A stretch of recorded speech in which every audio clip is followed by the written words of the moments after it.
ಈ ದೇಶದಲ್ಲಿ ರಾಮ ಲೆಕ್ಕ ಕೊಡಬೇಕಾಗ್ತಾ ಇದೆ, RSS ಇಲ್ಲ. ಇದೆಂತದಪ್ಪ ಇದು? ರಾಮ ಮಂದಿರ ಟ್ರಸ್ಟ್ ಲೆಕ್ಕ ಕೊಡಬೇಕಾಗ್ತಾ ಇದೆ, ಆದರೆ RSS ಕೊಡಲ್ಲ ಅಂತ ಕುಂತಾರಲ್ಲಪ್ಪ. ಯಾಕೆ? ಇವತ್ತು ರಾಮ ಮಂದಿರನಲ್ಲಿ ಲೂಟಿ ಹೊಡೆದಿದ್ದು ಯಾರು? ನೀವಾ? ಕಾಂಗ್ರೆಸ್ನವರ? ಸಮಾಜವಾದಿ ಪಾರ್ಟಿದವರ? RSS ನವರು? ಇದು ನಾನು ಹೇಳ್ತಾ ಇಲ್ಲ, ಉತ್ತರ ಪ್ರದೇಶದ ಸರ್ಕಾರದ SIT ಹೇಳ್ತಾ ಇದೆ. ಚಂಪಕ್ ರಾಯ್ ಅಂತ ಯಾರೋ ಒಬ್ಬ ವ್ಯಕ್ತಿ, ಆತ VHP ಲೀಡರ್. VHP ಯಾವುದು ಅಧಿಕೃತ? ಯಾರು ಗೊತ್ತಾ ಸಂಸ್ಥಾಪಕರು? ಗೋವಲ್ಕರ್ ಅವರು. ಗೋವಲ್ಕರ್ ಅವರು ಯಾರ ಜೊತೆ ಗಂಟಿತ್ತು? RSS ಅವರು. ಯಾರೋ ಇನ್ನೊಬ್ಬ ನಮ್ಮ ಕರ್ನಾಟಕದವನದಂತ, ಅವನಿಗೆ ಯಾಕಪ್ಪ ಬೇಕಾಗಿತ್ತು ಇದು ಗೊತ್ತಿಲ್ಲ. ಸುಮ್ಮನೆ ಹೋಗಿ ಕರ್ನಾಟಕ ಮರ್ಯಾದೆ ಹಾಳು ಮಾಡಬಂದ. ಯಾರು ಗೋಪಾಲ್ ರಾವ್ ಯಾರೋ ಅಂತ, ಗೋಪಾಲ್ ಜಿ ಅಂತ. ಏನ್ ಮರ್ಯಾದೆ ಏನಿಲ್ಲಪ್ಪ, ಸುಮ್ಮನೆ ಜಿ ಅಂತ. ಅವರು ಯಾರನ್ನ ದೇವರ ಹುಂಡಿಯಿಂದ ಲೂಟಿ ಹೊಡೆಯೋರಿಗೆ ಜಿ ಅಂತಾರೆ. ಅವ್ರವ್ರಲ್ಲಿ ಹೇಳ್ಕೊತಾರೆ ಮೋಹನ್ ಜಿ, ಗೋಪಾಲ್ ಜಿ. ಏನಾದ್ರು ಒಂದು ಒಳ್ಳೆ ಕೆಲಸ ಮಾಡಿದಾರ ಹೇಳಿ?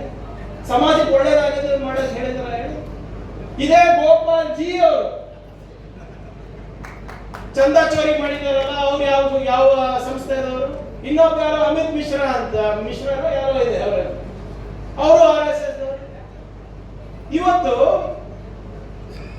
ಕೋಟ್ಯಾಂತರ ರೂಪಾಯಿ ಇವತ್ತು ಗಾಯವಾಗಿದೆ ಅಲ್ಲ, ಸಾವಿರಾರು ಕೋಟಿ ರೂಪಾಯಿ ಹೋಗಿದೆ ಅಲ್ಲ, ಯಾರ ಜವಾಬ್ದಾರಿ ಇದಕ್ಕೆ? ಈಗ ಮೋದಿ ಅವರ ಮನ್ ಕಿ ಬಾತ್ ಯಾರು ಕೇಳ್ತಾನೆ ಇಲ್ಲ. ಮೋದಿ ಅವರು ಮೌನ ವಹಿಸಿದ್ದಾರೆ. ಏನದು ಕೋರ್ಟ್ ಆರ್ಡರ್ ಬಂದ್ಮೇಲೆ ಎಲ್ಲ ಕಡೆ ಅವರು ಸನ್ಮಾನ ಮಾಡಿಸ್ಕೊಂಡಿದ್ದು, ಪ್ರಾಣ ಪ್ರತಿಷ್ಠಾಪನೆಗೆ ಹೋಗಿದ್ದವರು, ಅಡಿಗಲ್ ಮಾಡಿದ್ದವರು, ಧ್ವಜ ಹಾರಿಸಕ್ಕೆ ಹೋಗಿದ್ದವರು, ಪೂಜೆ ಮಾಡಿದ್ದವರು. ಯಾವ ದೊಡ್ಡ ಪೀಠಾಧೀಶರುಗಳು ಬಂದು ಅಲ್ಲಿ ಪೂಜೆ ಮಾಡಿಲ್ಲ, ಮೋದಿ ಅವರೇ ಎಲ್ಲ ಮಾಡಿದ್ರು.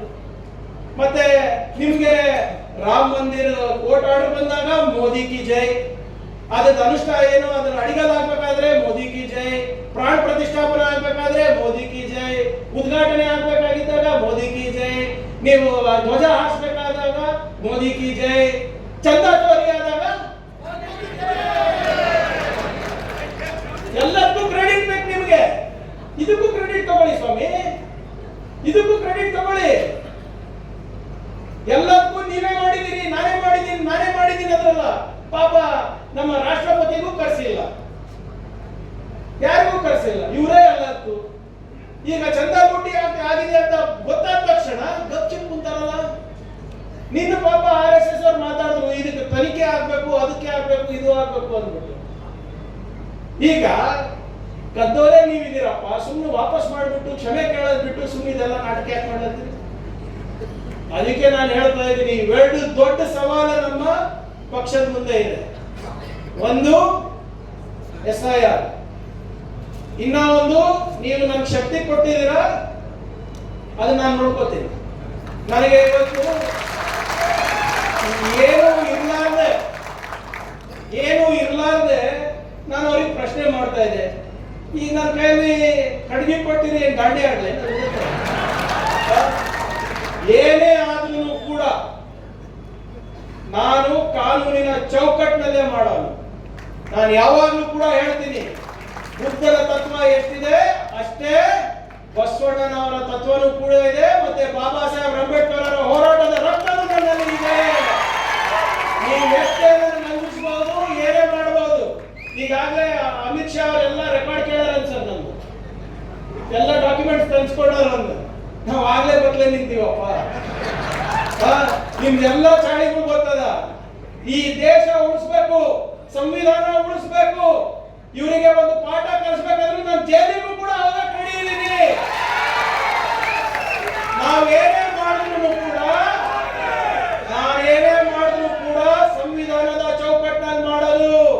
ನೀವು ಫೋನ್ ನಲ್ಲಿ ಬೆದರಿಕೆ ಹಾಕಿ, ಏನಾದ್ರೂ ಬೆದರಿಕೆ ಹಾಕಿ, ನಾನು ಜಗ್ಗವನಲ್ಲ, ನಾನು ಬಗ್ಗವನಲ್ಲ. ನನ್ನ ಬಳಿ ಡಾಕ್ಟರ್ ಬಾಬಾ ಸಾಹೇಬ್ ಅಂಬೇಡ್ಕರ್ ಅವರ ಸಂವಿಧಾನ ಇದೆ, ಬಸವಣ್ಣದ ತತ್ವ ಇದೆ. ನಮ್ಮ ಕಮಕ್ನೂರವರು ಹೇಳದಂಗೆ ಅಂಬಿಗರ ಚೌಡಯ್ಯರ ಆಶೀರ್ವಾದ, ಕನಕನ ಆಶೀರ್ವಾದ ಇವೆಲ್ಲ ನಮ್ಮ ಮೇಲೆ ಇದೆ. ಇವರೆಲ್ಲರೂ ಕೂಡ ಯಾರು ಏನ್ ಮಾಡಕ್ಕಾಗಲ್ಲ. ಇವ್ರ ಬಾಯಿನಲ್ಲಿ ಬಸವಣ್ಣನವರ ಹೆಸರು ಬರೋ ತನಕ ಇವ್ರಿಗೆ ಕಾಡ್ತೀನಿ ನಾನು. ಎಲ್ಲಿ ತನಕ ಇವ್ರ ಬಾಯಿನಲ್ಲಿ ಬಸವ ಬರೋದಿಲ್ಲ, ಬುದ್ಧ ಬರೋದಿಲ್ಲ, ಬಾಬಾ ಸಾಹೇಬ್ ಅಂಬೇಡ್ಕರ್ ಅವರು ಬರೋದಿಲ್ಲ.